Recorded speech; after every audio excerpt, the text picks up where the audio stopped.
Bibiri ivuga ngo Satani yihindura umumarayika w'umuco, ntagikoresha ibifatika n'ibiboneka kugira ngo atuyovye adutere kuzimira, ariko rimwe na rimwe akoresha n'ivyo twita les péchés mignons, utuntu duto umenga si kibazo gikomeye, utuntu duto tuvuga ngo nega pastor ngo hari problème ngize ibiyinya ngo nega pastor ngo kameme ngo umuntu w'umukristo reka ntusubire kumbaza kubera kumbaza kandi ufise mpwemu yera, ufise ijwi ry'Imana mu mutima rikugera rikakubwira ivyo wemerewe n'ivyo utemerewe, kandi we nturinda kuraba ko nabandi. Reka nabagirega abantu b'Imana, guhinduka si igikorwa ca communauté, guhinduka ni igikorwa individuel.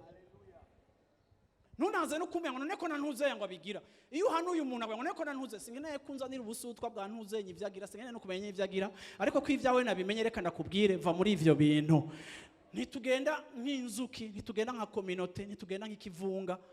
Mpwemu yera wowe yo kuvana mu kintu atavanyemo ntuzenye. Igihe mpwemu yera abona yuko ico kintu ari menace kuri position yawe, akavuga ati sohoka wewe.